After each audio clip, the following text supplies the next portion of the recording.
Welcome to this half-term's network meeting, all about transport and air quality.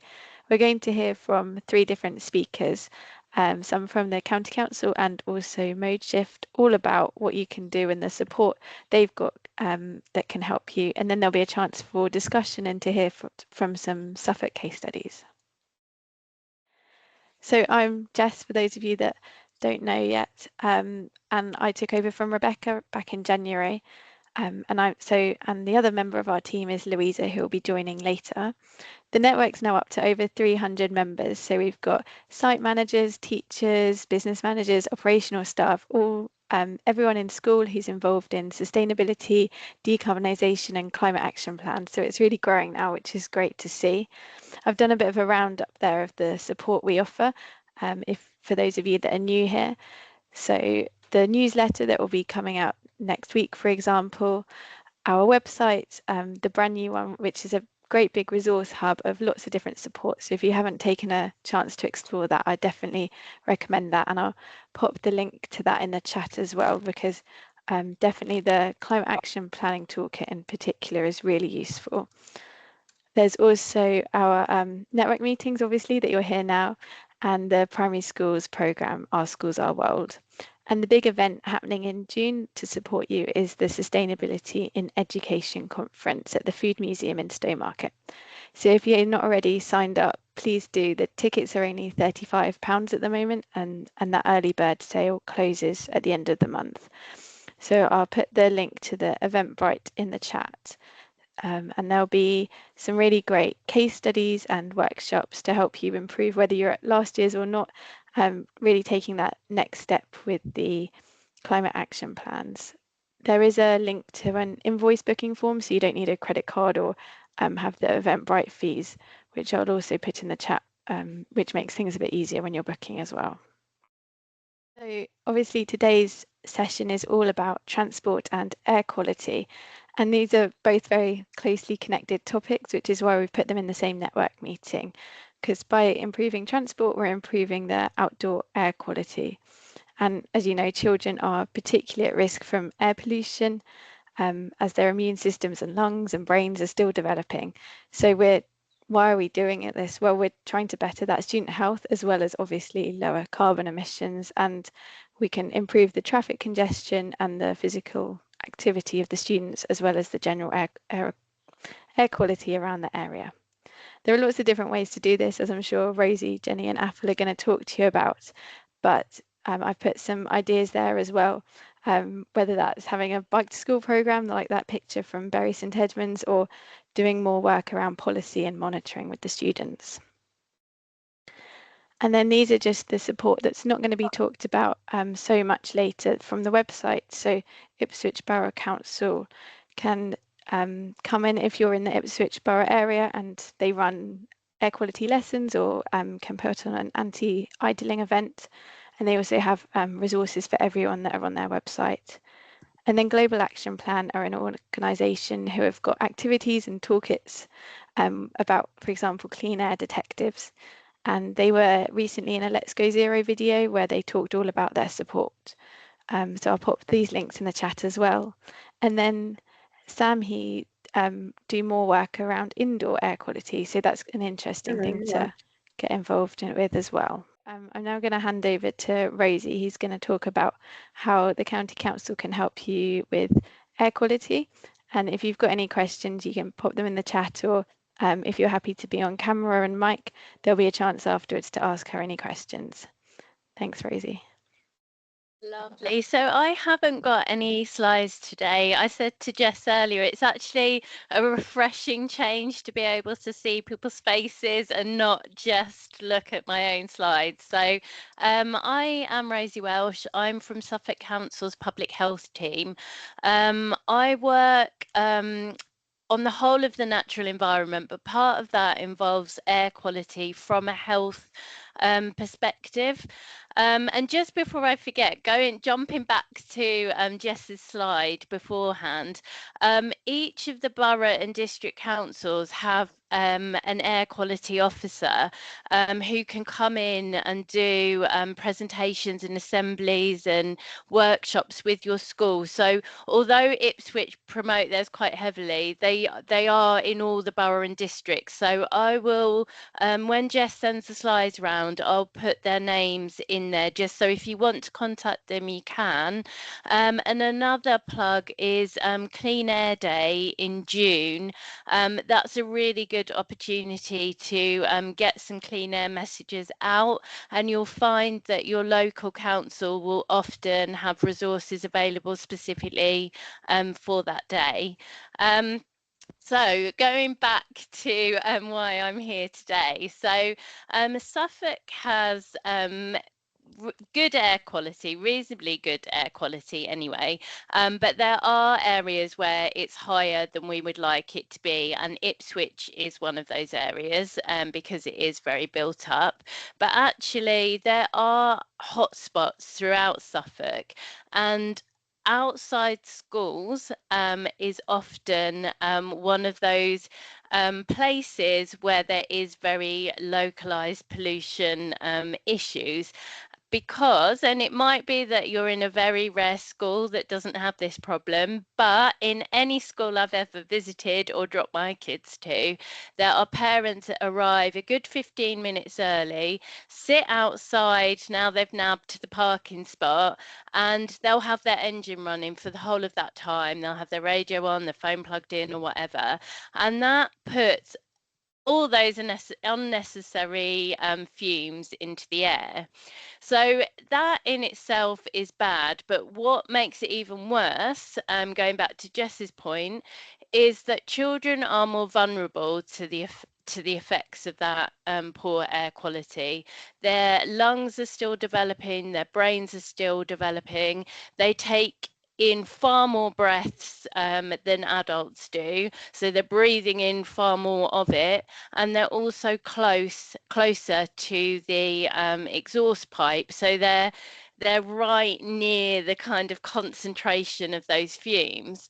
Some health stats, they're not cheery ones, but they are worth sharing, is that children living in highly polluted areas are 4 times more likely to have reduced lung function in adulthood. Improving air quality for children has been shown to halt and reverse this effect. Additionally, a study in January 2024 found that hospital admissions among children were associated or significantly associated with exposure to higher levels of air pollution over a 2-week period. Only half of those admissions would have been needed if the pollution had been within legal limits. I think that makes sense, but basically it's an issue, and it's even more of an issue to children. So it's something that as a council we've been very keen to address, or from a public health perspective particularly, and we've worked with all of our borough and district councils on a no idling campaign. We have a range of resources that are free to schools, primary schools, secondary schools, higher education. All you would need to do if you want the resources for your school is to send me an email, and my details will get sent round after, and I can send them out to you. So what I have are outdoor weatherproof banners, which are really good for gate areas and car parks. I have some small A4 boards that can go up in car parks. I've got A3 and A4 posters for inside, like staff room areas, reception areas. Postcards, which are really handy if you wanted to give them out to parents that are idling outside after school.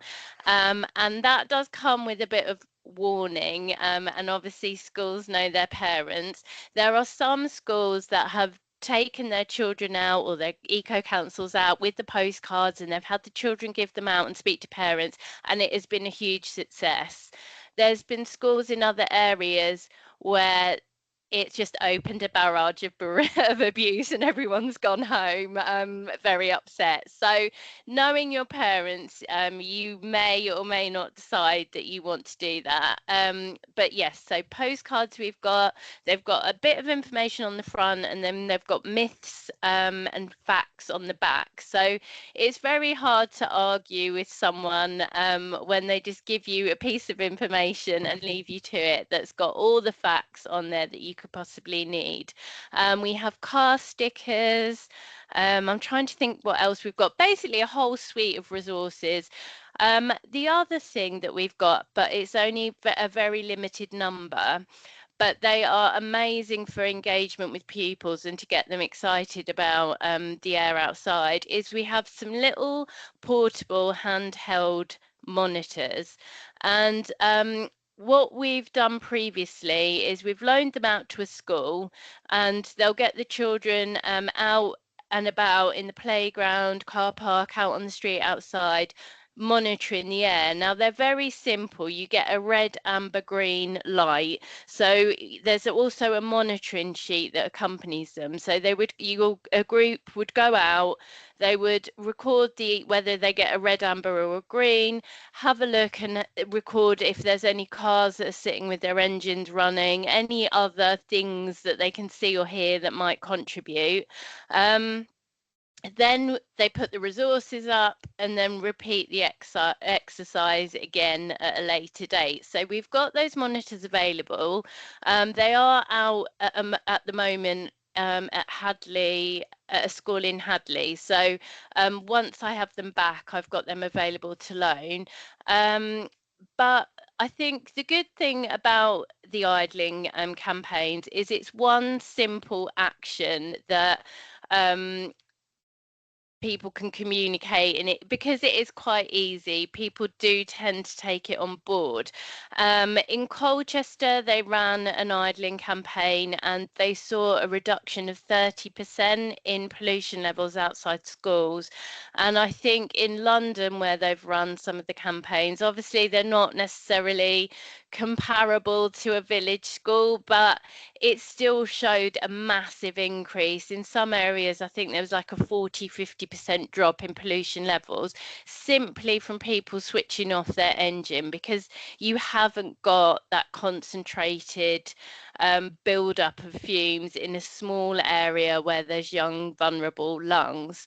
So that is all really that I wanted to get across in this meeting, is that it is a problem, but we have got resources and we would really love to get them out to schools. I think we've got about 16 or 17 schools at the moment in Suffolk that are using them, but obviously we'd love to have a bigger take up. So if anybody would want anything, get in touch with me and I will get them posted out to you. Thank you. And if anyone's got any questions, obviously let me know. Great, thank you, Rosie. And I've popped your email address in the chat as well. So if anyone's like to get in touch with Rosie or get a hold of the resources, just pop her an email. But does anyone have any questions for her now? Oh, Keith. Yeah, sorry, I didn't know whether or not you wanted people to raise hands or put it in the chat. Yeah, I was just wondering what school in Hadley, do you know, is using the air quality monitors at the moment? Is it a primary school or secondary school? I cannot remember. Jess, do you know? Yeah, I think it's the secondary. Oh, right, fantastic. It's all right. I'm just working with Hadley High School, so that will be that fits in well, useful to catch up with them and see if they've got any results that I can sort of use. So lovely, thank you. Okay. I can see we've got some typing in the chat, so we'll just wait for the question to come in as well. I think obviously I'm really keen on the benefits, but I've worked in other areas on idling campaigns and I've seen firsthand that they are effective. I think it is quite a simple action, and often I think research finds that people idle, they don't even realise they're doing it. They've just not got into that habit of switching off. Obviously in winter people idle because they keep their heaters on, and the same in summer for their aircon, but actually on the postcards that we've got, there's some facts about that. I think if you switch your engine off, your heaters stay on for a certain length of time after. So I think we've taken on board all the feedback and arguments that we've heard over time and tried to kind of address them in the resources so that people feel more encouraged to switch off. They sound great. Thanks, Rosie. If anyone else has any questions, just pop her an email, as I said. And I'll hand over to Jenny now, who's going to speak from ModeShift. So thanks, Jenny. Yeah, hello everybody. Hopefully it's going to smoothly take me into my PowerPoint and that you can all hear me okay. You'll also spot I've kind of got a double in the Keith from my team. We've got the same clothes and the same background, so that makes it easy to spot us. He's actually working in your area. The reason for me doing this presentation will become clear as we carry on. But yeah, my name's Jenny Royal. I am the Expansion Legacy Officer for the ATA team, which sounds a bit grand. So basically, in terms of a school focus, it's a bit like being a second in department, and that is my history. So I've come from teaching English in a secondary school, and I also was the sustainability lead. So really get where you're coming from, and have been in your shoes as well if you are a teacher working on things like this. What I'm going to run through, it sounds like quite a lot, and I'm going to talk quite a lot about the Active Travel Ambassadors, which is what the ATA behind me stands for, to start off with after I've done sort of the introductions. We are very much an 11 to 18 in secondary school program, as you know, because Keith's already interested in that. But I did want to include everybody, so I'm going to mention as well the ModeShift Styles of School Travel Plans, which is for all ages of education, and also our Active Travel Inspectors resource, which is mostly for primary schools, although possibly could be used in other contexts as well. So yeah, we always start Team ModeShift, and what we do, this is our sort of mission statement, that we believe that communities are healthier, wealthier and more inviting when people are given the opportunity to walk, wheel, ride and use their public transport for everyday journeys. So you can see the healthier bit there is probably the air quality reference, and the focus on the travel modes is your sustainability focus particularly. Apple works with us in terms of ModeShift, sort of like practical things in Suffolk, and we'll kind of like be talking more Suffolk specific, and I'm talking sort of like very generally about ModeShift that operates across the country.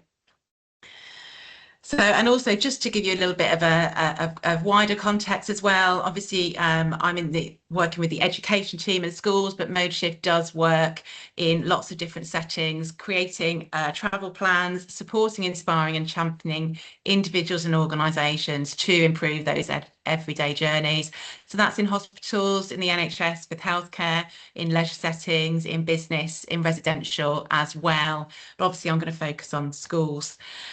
I've stolen a little slide from our session resources here, as I'll tell you a bit about more in a little while. But that kind of like link between active travel and sustainability, I found that students didn't get that very often so much. So they were very keen on things like solar panels and recycling, but didn't think about active travel and its link to sustainability quite so obviously. But in that slide, as well as the mental health, the physical health benefits, for example, the social benefits as well, we do talk about the reduction in air pollution very much.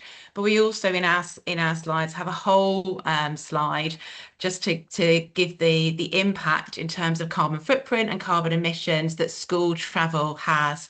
And there was a really helpful report recently. You can get sort of secondary and primary and send school specific data, but overall you get that figure of 40% of a school's carbon footprint being from transport-related activities. That includes trips and staff commutes and things like that as well.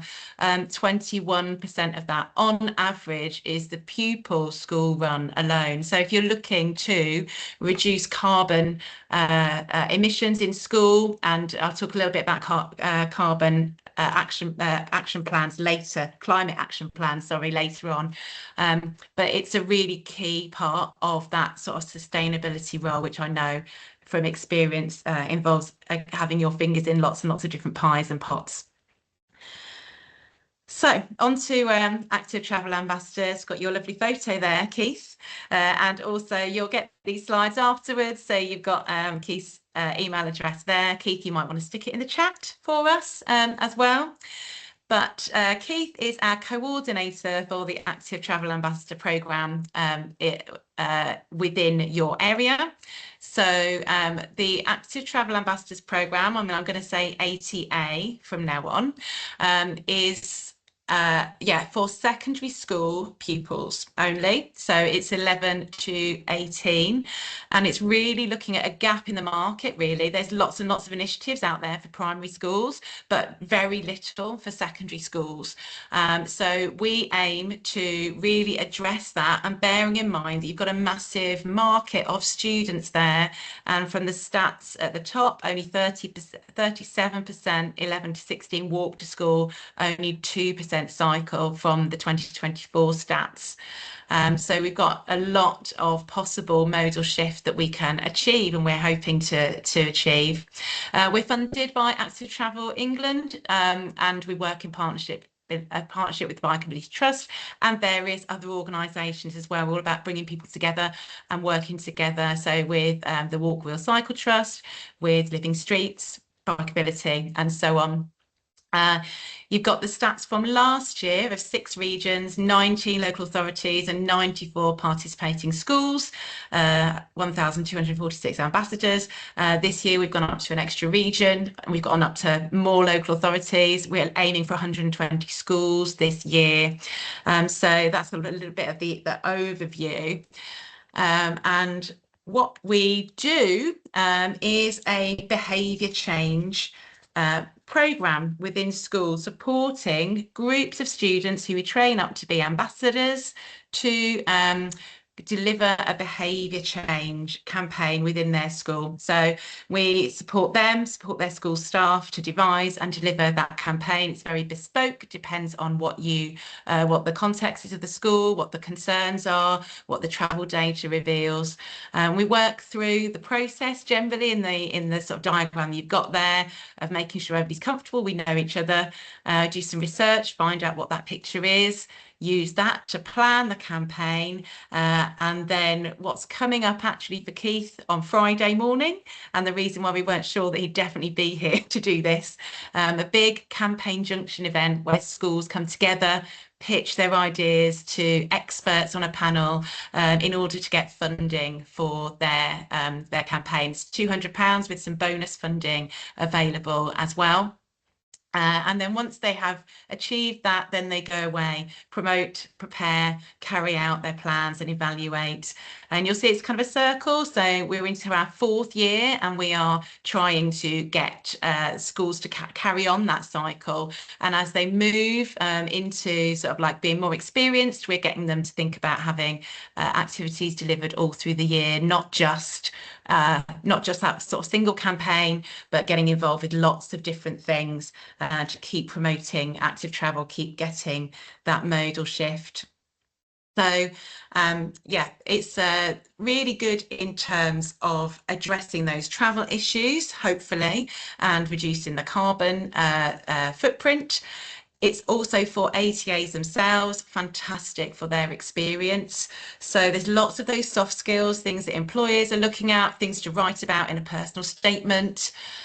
careers education, sort of work experience through the process that we go through. There's an awful lot of compromise and teamwork as they decide on what they will actually do. They're looking at data to inform that decision and so on. You've got a quote there that I've included just as a sort of reminder for me to mention that we work in all kinds of settings. So we do work with SEND pupils as well. It's just the age that we're focused on of 11 to 18. And you can see there that we adapt our programme. We're as flexible as we can be, and working with school staff to make sure that everybody gets lots out of the programme. There's just a little bit there as well. As I was an English teacher, as I mentioned, so I'm really keen on the sort of like the presentation skills that the programme helps the students to develop, very much linking to GCSE spoken language. That's a compulsory part of the English GCSE language, that they get that qualification alongside their numbered grade. But you can see, depending on what they do, it depends what the links are, but certainly it goes with citizenship, maths and science, computer science and IT, geography, alongside the English, the media studies focus. But yeah, you've got that. It very much depends what they do. They might choose to be very, very artistic in what they do, and it's developing those art skills. But yeah, lots and lots of benefits for the pupils. And another benefit for the school is that you do get your STARS travel plan, help with that from the coordinator, and from what they're working on and doing with the students. There's lots and lots of evidence for the travel plan, which I'll explain a little bit more about and think about why have one at your school. So yes, it's a package of actions designed to influence travel behaviour for the members and or visitors of a business, school and other organisation, because we are wide working those different areas. But the most important thing is that bit in the middle, that it is bespoke, so it's not set in any way, and it's a matter of recording the things that are relevant to you, recording the campaigns, the initiatives, all the different things that the group do, that the students, the ambassadors we're working with. So yes, in terms of why, lots of schools, obviously, and with your sustainability interest, it might be that you're focusing on environmental impact and making that difference in terms of air quality and carbon emissions, but also road safety concerns, improving students' mental and physical health, helping students to learn better, all of those things. So having the travel plan, it will help to, by increasing active travel, have that effect. For the school that I used to work in, it was very useful in talking to local residents about how we were trying to do things as well to address the concerns about parking and driving and congestion that came with the school run. And just that kind of very definite link, I'm expecting that lots of you might be thinking about your climate action plan, and so it really does give you a specific structured framework which is there, that you work with, and that the input into that you can then evidence of the work that you are doing to reduce those carbon emissions, particularly in relation to travel. This is just a little diagram of our delivery. We really are, it's very practical. We're all about what you're doing and then recording that. And it all works on a pathway where we start with getting started, finding out what we're doing, and working our way through all the way up to accreditation, which I'll mention something about in a moment. But once we've got to that stage, we're constantly reviewing and evaluating and monitoring, and it's very much an ongoing process. There's no particular beginning or end or kind of like start and finish times. It's very much up to you. Lots of schools work on that kind of academic year because that's what we're used to, but it can go on for as long as you like, and it can be short and long cycles as well, but continually kind of focusing on it. And out of it, you get your STARS accreditation level. Hopefully, it's really easy to get approved because that's your travel plan document where you're basically planning actions and talking about intentions. We hope that schools pretty easily can get to good by doing a hands-up survey and having data and having some initiatives they've delivered, and then higher up from that, the more you deliver and the more modal shift you achieve, you can get to very good and excellent and outstanding. And obviously what we do, what the students choose to do, supported by their staff, alongside lots of things you're already doing, you will climb this ladder, and it doesn't have to be the Active Travel Ambassadors that's doing this. Primary schools obviously can be delivering lots of different initiatives as well. And just one last thing, another reason why we're a really busy team at the moment, we have an annual National STARS School Travel Plan Awards. So people who climb up high on those on the accreditation ladder get invited to the summit in London, and also we have a regional award in the autumn term as well, which are online awards. So there's lots of students love being celebrated and getting that sense of achievement, certificates and trophies and general celebration of the work that they are doing. All comes with Motive Stars.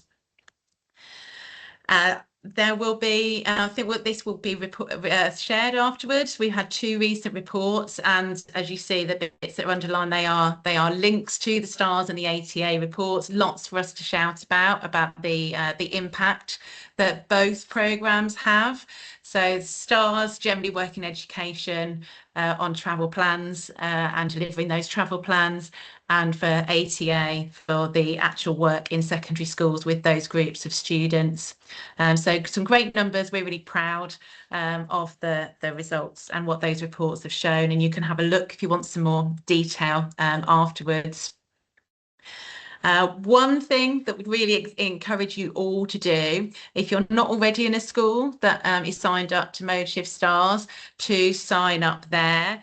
And I will put in the chat afterwards the link that will take you to the website, and then it's the red box that you're looking for. It says register for STARS. It's a really simple process to sign up for that, and then you will get a password and a login. If you haven't already got one of those, there might be other people in your school that has that, but it's perfectly fine for you to have more than one user within a school, so you can join that up with there as well.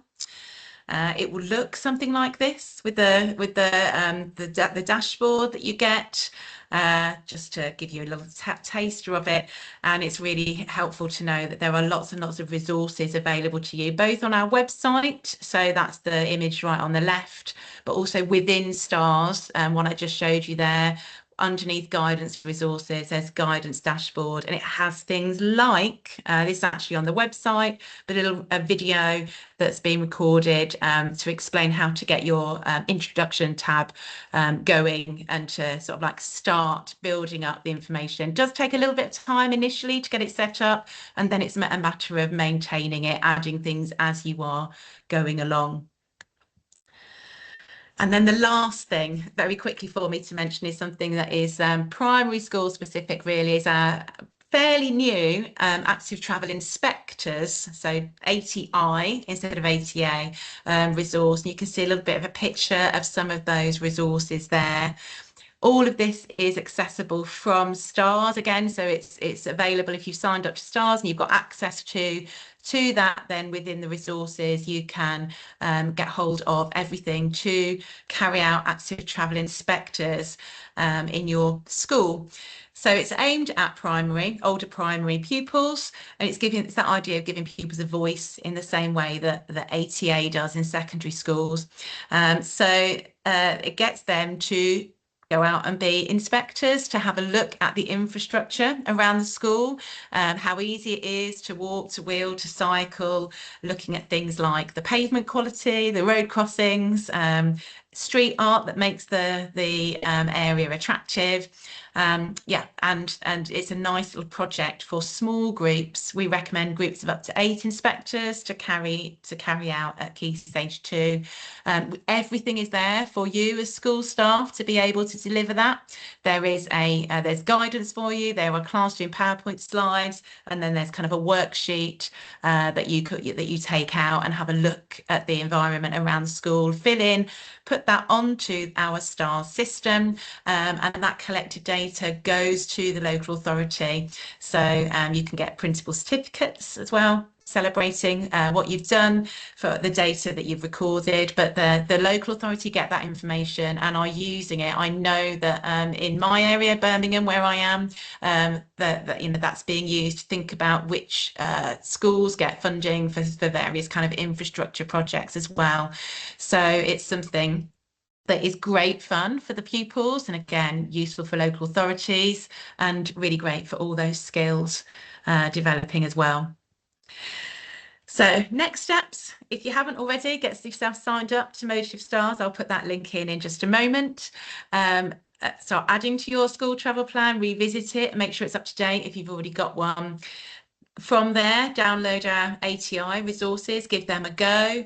And Keith has put his email address in the chat. If you're interested as a secondary school in ATA, then please get in touch with Keith, and he will get back to you as soon as he can after campaign junctions are over in the next couple of weeks. Please be patient a little bit. We are one big team, Team ModeShift. I'll be handing over to Apple, who is also part of Team ModeShift in a moment, I think.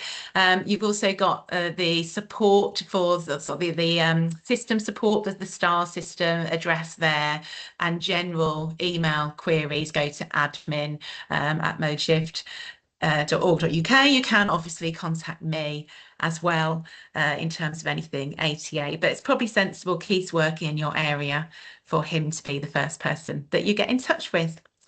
And I hope that's been okay. If we've got any questions, I will stop sharing.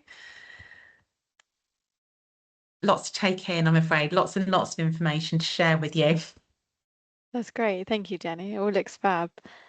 Does anyone have any questions? You can raise your hand and turn your mic on, or pop them in the chat.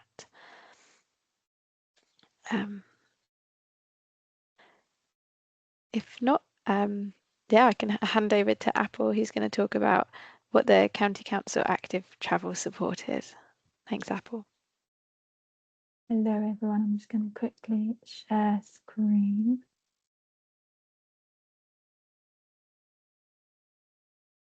Okay, hopefully that's all right and everyone can see that. Wonderful, thank you. Good afternoon, everyone, and thank you, Jess, for inviting me to come along and speak today about the support we can provide your school. So my name is Apple. I'm an active travel officer. I sit within the Safer Active Travel team, which is always a bit of a mouthful. And within the team, we have our road safety education, school crossing patrol, and our bikeability team. So that's us in a nutshell. I'm not going to go through this just because Jenny did a great sort of summary of all the benefits of active travel, so thank you so much. I do just want to touch upon a bit of research that Living Streets did a few years back, where they surveyed sort of, I think, around 230,000 parents across Midlands and East of England, and actually whilst we have a high proportion of pupils or parents that drive their children to school, the vast majority of parents actually don't want to do that. They found that more than sort of 8 in 10, so I think around 84% actually don't want to drive their children to school for various reasons. And so part of sort of my role and within the team as a whole is supporting schools to give parents that option to support their children walking, cycling, scooting and wheeling to school. So everything I'm going to be speaking about today is available on our website, and Jess said she'll share these slides, so it'll be easy to access our website through these slides. And then within sort of our website, we also have our active travel toolkits, and there is a specific one for primary and secondary schools. So the vast majority of our offers is on our website and these toolkits. Of course, if there's something that's not on there, if there's something you found online that you need some support in delivering or would like some signposting as to who best to go to within Suffolk County Council, sort of wider organisations, please feel free to just get in touch with us anyway. We'd be happy to support you and answer any questions. My details are at the end of this PowerPoint too. So one of our sort of big schemes, initiatives we deliver across the county to many schools is bikeability. This is one of the first questions I ask schools. Do you deliver bikeability? If not, why not? So last year, I think we delivered to about just under 4,000 pupils, so 3,900 and something pupils. And we are encouraging every primary school to offer these to their pupils. Our level 1 and 2 is delivered to year 5 and or 6 pupils. It doesn't have to be just delivered in sort of term time. We can deliver half-term break, summer break, sorry. Our instructors work across the entire year. If cost is an issue, there are a few months within sort of that winter period where it is free of charge to the schools. And then our level 3 is delivered to secondary schools. Whilst level 1 and 2 is up to 12 pupils, this is a smaller group because it is looking at more complex junctions on the journey to high school, but this is free of charge to schools. Something else that we support sort of schools with is what we call a Dr. Bike session, is where we will have one of our mechanics visit your school for an entire day, and throughout the day he'll check pupil and staff bikes and do minor fixes on them. If anything major needs to be done, he will advise where you can get it done, how much it should cost, what should be done to it, etc. I try where I can to organise this before bikeability sessions, because our instructors do check people's bikes before they do their sessions and make sure they are safe and roadworthy to use. So actually, if we do this beforehand, it just makes sure everyone participating has good working order bikes, essentially. And then something we're piloting, and we're very lucky within sort of Suffolk to be working with the Bikeability Trust on this, is what we call Bikeability virtual rides. It's basically taking sort of bikeability training in the classroom. It's not designed to replace normal bikeability training, but instead supplement it. So pupils will complete what we call virtual rides on a tablet and iPad. It's basically videos filmed from a cyclist perspective, and they have a 360 sort of degree view of the roads, and they practice observation, positioning and things like that. So taking it off the road setting and bringing it into the classroom to help hone those skills a bit more. This is still delivered by our bikeability instructors, completely free of charge to schools. We can deliver for up to 30 students, so a normal class size, and we can have 2 simultaneous classes as well. We have delivered it to secondary schools, so you're sort of year 7 to 9s, but also primary sort of schools as well, usually to year 5/6s that have already completed their level 1 and 2 training, just to help sort of like I said, hone those skills and practice it a bit more as well. So yeah, if you are interested, please get in touch. I'd be more than happy to discuss when we can deliver this. We know that a key sort of a big barrier to cycling to school is actually owning a bike. So something within Suffolk we're doing to try and tackle this barrier is what we call Bike Library, or what's now become our free wheel scheme. So we piloted our Bike Library scheme with 2 Lowestoft schools several years back, and it's where we provide free loan bikes to year 5s, and they'll keep them until they leave high school, and we also deliver bikeability training to them. We trialled it with 2 Lowestoft schools, and we worked with Active Suffolk and several other organisations as well, Asda, who provided sort of bike locks and helmets, and the Rotary Club within Lowestoft. So really some key partnership working there for us to deliver these to these schools. And then to expand this a bit further, it's become what we call the free wheel scheme. We are working with a sort of a set number of targeted schools. You might be one of those schools, but yes, it's just a set number of schools that we're working with to deliver this scheme, because we know this is a key barrier and we want to help tackle it. So yeah, that's just a bit of information on what we're doing to tackle that key barrier. Something that's offered predominantly to primary schools, but it can be for secondary schools too, is an active travel leaflet. So it is bespoke to the school. The image there on the left A lot of it is a template, so what you can edit is a school name, obviously, and the information just below that first image, and the rest of it is kept the same, and it's the benefits of active travel, advice for parents and carers and how they can support the child to actively travel, bits about bikeability and things like that. And then the map is bespoke to the school. And what you see on it is what we call walk-in isochrone. So the red is 5 minutes, the blue is 10 minutes. And then we'll plot where your if you have any zebra crossings, if you have any signalised crossings, keep clear signs, park and stride spaces. I say this is predominantly for primary schools just because that template, it's written for primary school parents. However, for secondary schools, we can just give you the map, so we can still create the map for you. That's not an issue. But unfortunately, the way the template is written is not technically geared towards sort of secondary school parents. But what we need to do is just complete a form, and I can get that created for you. And then one of our sort of bigger schemes that does take quite a long time to implement is what we call a school street. It is the restriction of motorised vehicles outside of the school during school drop-off and pick-up with exemptions. So the exemptions is residents living within the closure, emergency vehicles, healthcare professionals caring for those living within the closure. But the vast majority of through traffic, it's restricted for them. How we implement it in Suffolk is our marshalled barriers. So it's usually by staff members and or parent, carer, volunteers, so grandparents and things like that. We do have 2 permanent schemes within Suffolk. Hopefully we will be joined by the head teacher from Ranelagh Primary School, which will speak about more about their experience of implementing it and delivering the scheme. So yeah, Ranelagh Primary School was implemented sort of just over 2 years ago now, so yes, January 2024, and has been received very positively by the community. The vast majority of parents sort of supported the scheme. Pupils felt safer. Air quality monitoring sort of comparing before and after revealed that it did reduce particulate matter. So yeah, the impact it has had on the school is quite staggering. The next slide will show images, hopefully. So this is a before and after of what the school, sort of the street outside the school used to look like.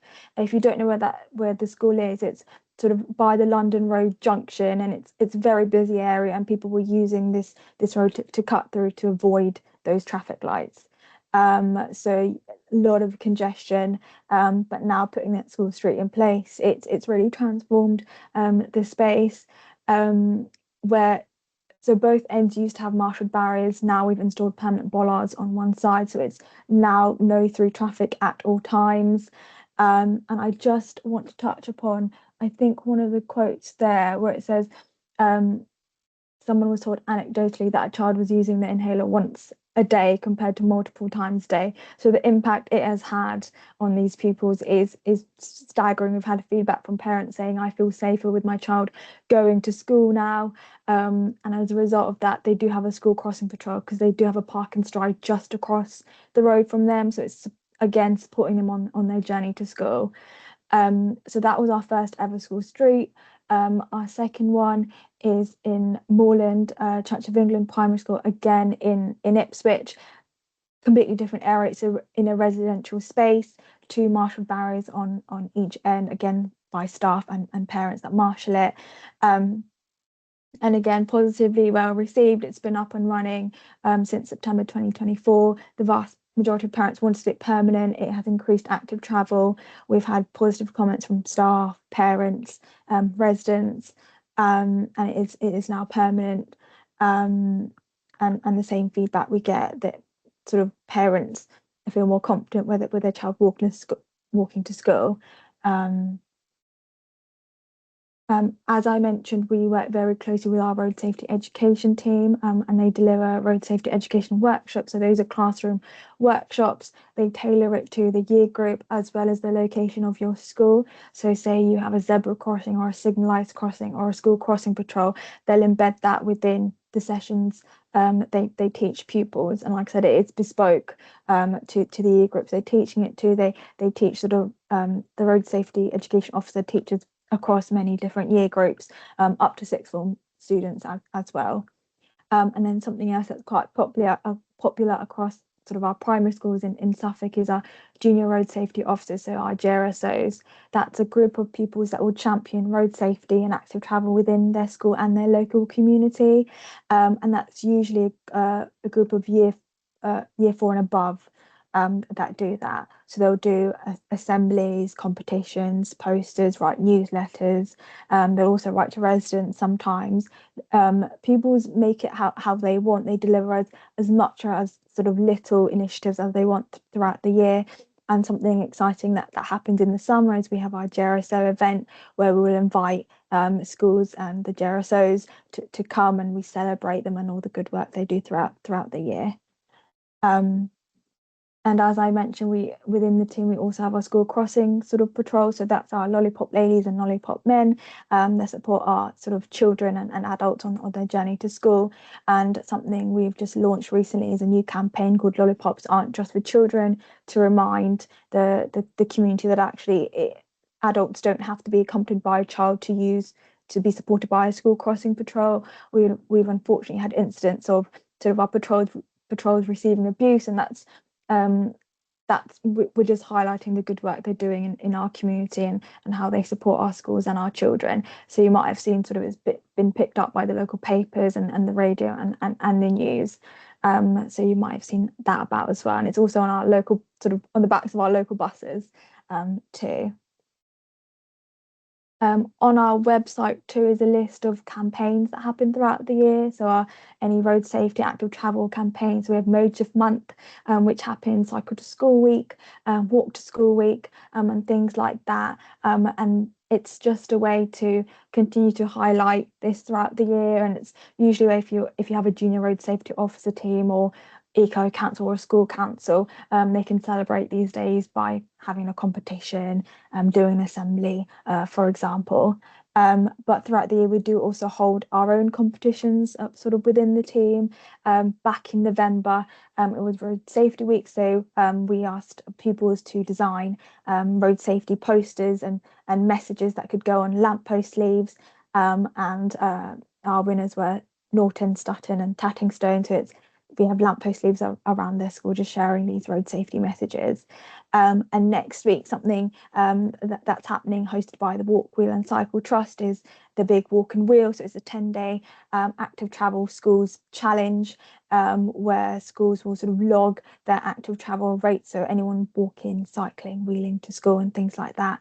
And then within the team, we are hosting a competition. We're hosting 2 competitions where schools can win scooters, as well as funding to go towards any active travel initiative, campaign or equipment that they want to purchase. Again, there's a link on there if you want more information on how to get involved. And then lastly, I want to touch upon sort of what Jenny has been speaking about and how our schools within Suffolk have been implementing the Mode Shift schemes and initiatives. So as Jenny mentioned, Mode Shift Stars is a platform we use in Suffolk and encourage our primary, secondary schools to write their school travel plans. We have various schools across different accreditation levels. I sort of can help support schools write their school travel plans. I'm more than happy that once you sign up, we can do a Teams meeting. I can go through the platform with you. We can go through your specific travel sort of issues that you experience, and then we can look through the toolkit and see what we can implement within your school to support you with that. Ranelagh in the middle there was actually our local authority school of the year, either last year or the year before, and they were invited to the regional sort of award, the online awards, which was really exciting to see as well. And then I just want to show sort of the initiatives that can go on your school travel plan. So we have Walk to School Week, we have the Dr. Bike that could go on there if you deliver bikeability, as well, the road safety and active travel notice board on there. So yeah, I just wanted to highlight all the great things that could go on your Mode Shift Stars school travel plan, because the likelihood is you're probably delivering some of these already, and so you're already at a good sort of starting point to start getting your accreditation. And then ATI, so the Active Travel Inspectors, which Jenny talked about for primary schools. This has been delivered by some of our primary schools in Suffolk, and one way one school has done it is they've broken down each category, and they've delivered one each week. and they've asked people to take it home to their parents and start having these discussions about actually how easy is it to walk, wheel, cycle to school from the neighbourhoods. And then, like Jenny said, you do get a certificate, and we within Suffolk we do mail this to you along with a badge for each student that has completed the inspection. And the Active Travel Ambassadors, which Jenny's spoke in detail about, is a great programme. This year is our best year yet. Keith does some fantastic work with all our schools, and they develop some great campaigns and initiatives. And I think we have Vicky from Farlingay on the call with us, which will be speaking a bit later on about what they've done, all the great work they've been doing. I just wanted to show some of the pictures. So on the left there is Farlingay's campaign, which they sort of did bike refurbishment, Adopt a Bike, which, like I said, Vicky will speak about as well. We had Bungie do. I think they involved their staff as well. So staff members that were cycle sharing, car sharing, who cycled to work, who walked to work, and they won sort of sustainable prizes as well. And they got a year 7 forms to do a competition as to who could do the most laps around the field.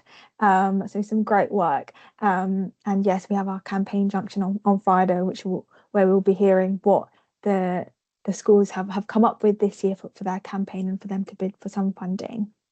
And then lastly, I do release a termly school newsletter, which all of sort of everything goes into. So any good news stories, upcoming competitions, campaigns that are coming up, how you can get involved, etc. So if you want to sign up, there is also a link there too.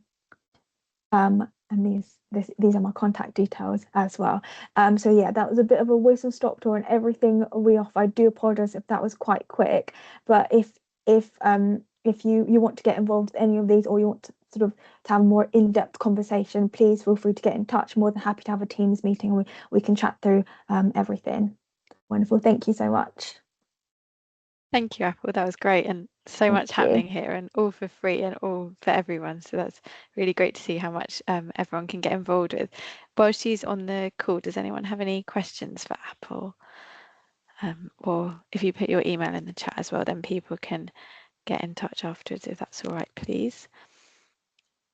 If not, then I think Vicky, I can see you're on the call. So Vicky's from Farlingay, and she's going to talk about the work they've done with the Mode Shift programme and their bike refurbishment campaign, I think. So I'll hand over to you now. Thank you, Vicky.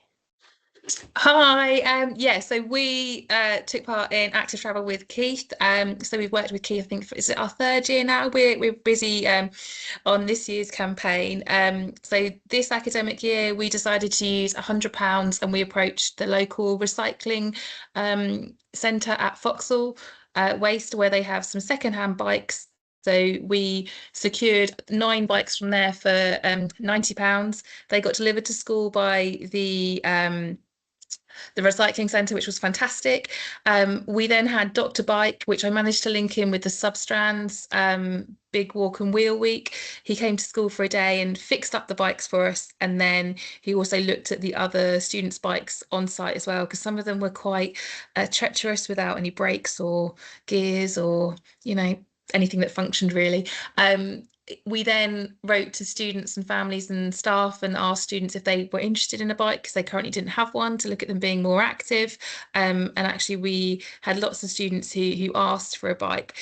With the extra funding that we secured from the county council, we got another day of Dr. Bike coming into school, and we also managed to source more bikes, which we were able to then upcycle and actually give to staff and students on the second time round, just to look at our community as a whole being more active. So without the work of ATA, that wouldn't have been possible. And actually we're doing something similar this year for our campaign, but unfortunately due to logistics we can't make Friday this week, but the programme is still running at school, and hopefully we'll do what we did last year and launch again at a different time.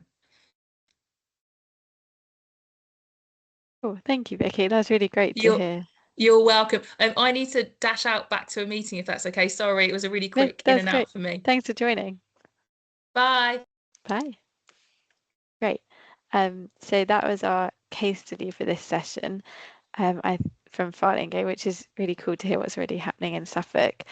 So now we've got a bit of time for discussion. So I think because there aren't many of us, oh, Jenny, sorry, I missed your hand up there. Yeah, no, it's a shame before Vicky's gone, but I was just going to mention the reports that I mentioned. Farlingay was highlighted as one of our case studies in that as well. So if you do want to, see a little bit more about what they're up to, I know Keith's very proud to have had that. Yeah, them included. Obviously, limited numbers from across our different regions, but yeah, a really great example of a school doing brilliant ATA work. Great. Oh, and hi, Olga. Thanks for joining. So Olga's from Ranley Primary School, and you're here to speak about your school street. If you're happy to jump in now, thank you. I am very happy with. Hi, everyone. Sorry, I was only able to join now, but just wanted to share the work that we have previously. Oh, am I still here? Yeah, I can hear you now. Yeah. Sorry, I do apologize. It's obviously something went wrong with the internet.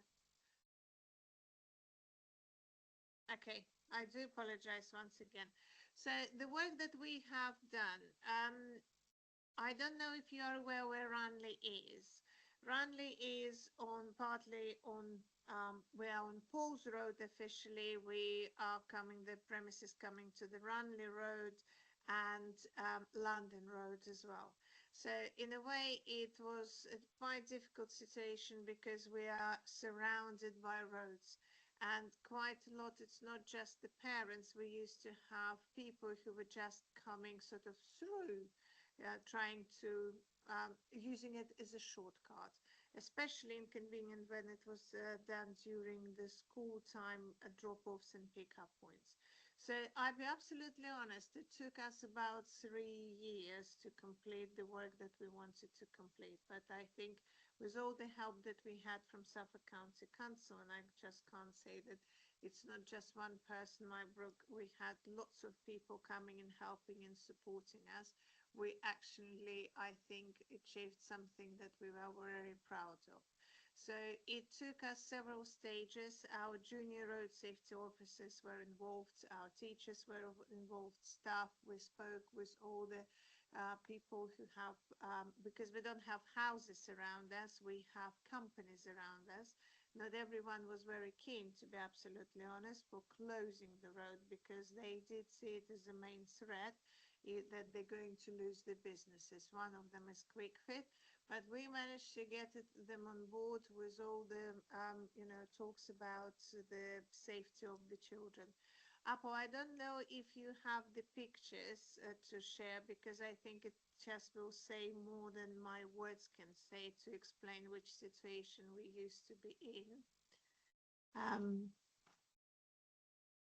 We did have I believe that Apo has the pictures of before and after, just to show you what we had to work with.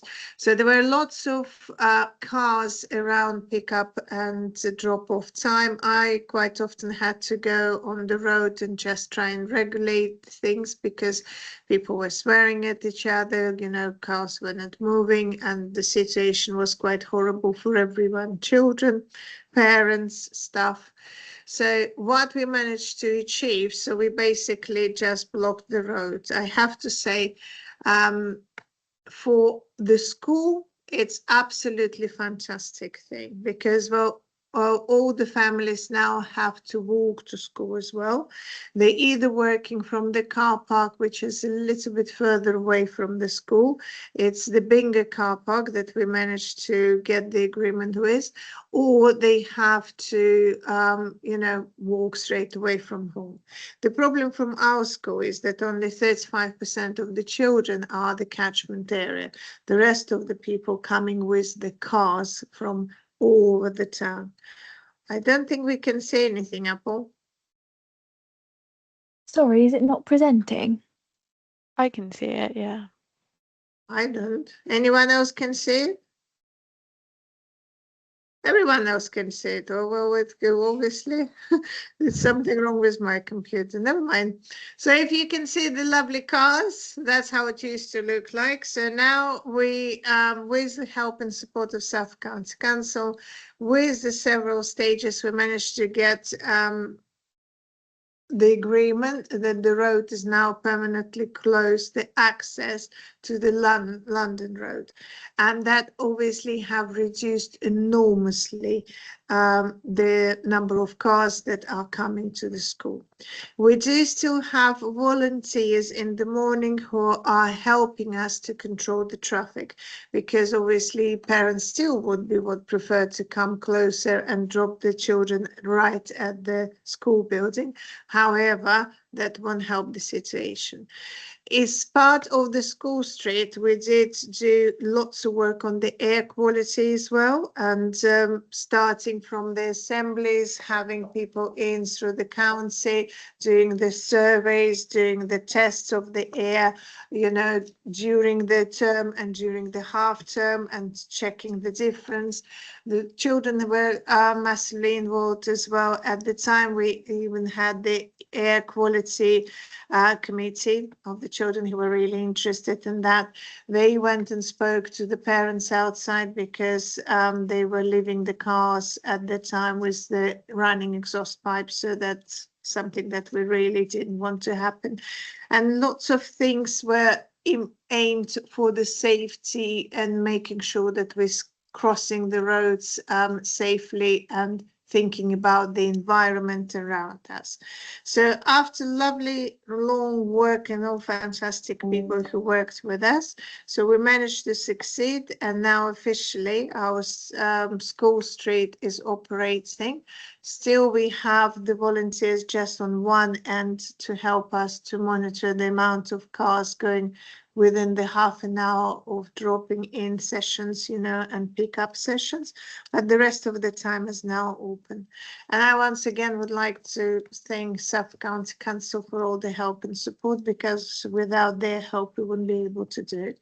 We do have now the lollipop lady as well, who helps the children to cross the road, and we now are heavily involved into the bike project, because now children, we want to as well to be more independent and be able to come by bikes as well. Unfortunately, due to the area where we are, not everyone can afford the bikes. However, the new project that we're going to be involved with, the library bikes, or bike library, you know, hopefully will give the opportunity to the children as well. Just to talk about the sustainability as well, because obviously we did have the junior road safety officers, and we still have them. We did have at the time, because we're heavily involved in the air quality committee, but now we have sustainability committee as well. And I think that is something that the children are very passionate and excited about. They're meeting every 3 weeks, and then they coming back to the classrooms and explaining what they are working on, or what they're trying to achieve. So at the moment, we're trying to collect all the empty glue sticks and you know, the plastic that they have in the classroom. So we have to make sure that we don't throw it in the bin, so that it can be disposed in the right way. So that is one of the things that they're working on. So they are talking about reducing the paper and reminding us about how we can do it. They're coming up with some ideas, not just at the assembly, by sending messages as well to sending messages to parents as well, creating some posters that they put around the places where usually parents would be standing and waiting for the children. So they're really working, and now sustainability is the next thing that we're going to try and promote and achieve in our school. So unfortunately, for some reason I couldn't see pictures. I hope Apple, you know, the pictures were shared and you could see that it was really great thing that we managed to achieve, and we're still working on it. So it's still ongoing project. So, and we still have volunteers. I personally have been on the road for a year. So when the morning and the evening was coming at the time when it was pick up and drop off time. So drop off and pick up time, so that we can help as well the parents and prevent all that happen. It was a lot of work involved, but I still would recommend to absolutely everyone. It's definitely worth doing, because the safety of the children is coming first, and also always, you know, it feels completely different. I know it sounds probably a strange word to say, but it feels happier because we don't have all this car, we don't have the pollution so much as we used to have. It's completely different feel. It's a relaxed, happy feel around the school, which we never had before, with cars and pollution and all these busy roads around. So if you have the opportunity, go for it. It would be really lovely thing to do. And I'm sure you will get lots of support from Suffolk County Council. Thank you. Well, that's great. Thanks so much for coming and speaking about your experience. It sounds, yeah, like a really lovely environment now. And well done for achieving it and sticking with it over the years. Does anyone have any questions for Olga about her experience, or while she's here? Or if not, thanks for coming along, and you're free to go whenever, or you can stick around for the next bit as well if you like. We've just got a little time for discussion now, so if anyone wants to talk about what they're currently doing around active travel and air quality, or something they've already achieved, like Olga did, or any of the challenges that they're facing, and maybe there's someone on the call who can help you with that, feel free to just put your mic on, or we can use the chat as well.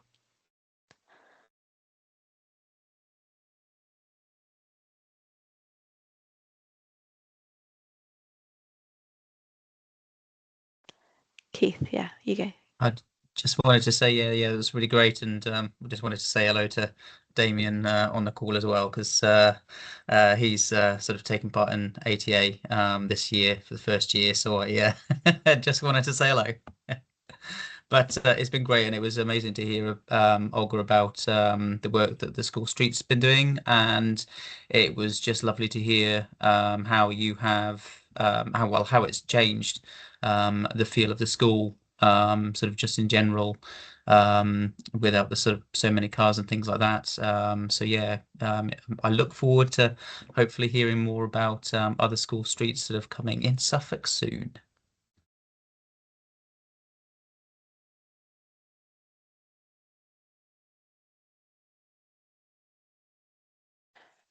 Right. Well, it looks like everyone's quite happy.